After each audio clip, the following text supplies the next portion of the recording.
Today I'm going to be showing you guys how I ship out all my blazers that sell on eBay and Poshmark, because this can work for Poshmark as well.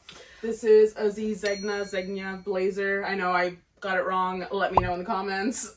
This is a size 54L. Great reseller formula pickup. Great brand, great size, great material. It's wool and mohair. So I'm going to be showing you guys how I ship this out. I learned this method from Thrift. He is a great reseller on here. He's doing really great. He's like a digital nomad now, so it's pretty cool. So this by no means came from me, but I did learn it from him, and I just wanted to shout out his channel.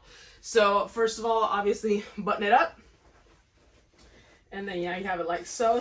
You want to protect the buttons since they can be kind of fragile. So you want to start by kind of crossing the arms here. Now they're both on the inside, and then you just fold it in like so. Make sure to keep that crease there. And then now the buttons are a little bit more protected.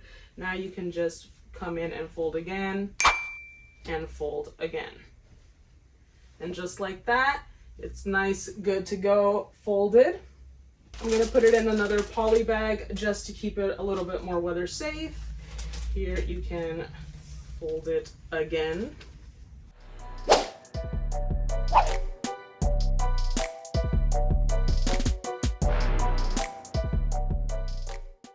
Now that you have it nice and folded like this, we're going to be putting it in a padded flat rate.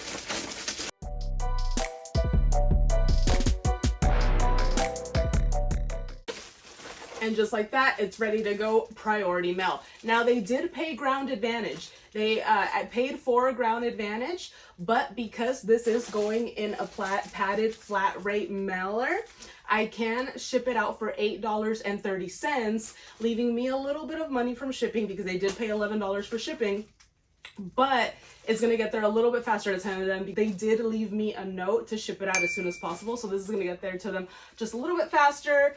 They get it faster. I got a little bit of money for shipping it out, and it all works out for everyone. So that's a little method I wanted to show you guys. This does work also for Poshmark because, again, as we know, everything goes priority. So you just fold it up like so, and it goes into one of these padded flat rates. You're good to go. So let me know what you think in the comments about this method. Would you guys have done this? Would you guys have done a box? I see a lot of resellers do ship out their blazers in a box. I have always done either the Tyvek envelope or the padded flat rate method, and it's always been okay with me. I have never had any issues with any customers. So I just wanted to show you guys this method to save you guys a little bit of money. Set your shipping accordingly, and you can make some cash.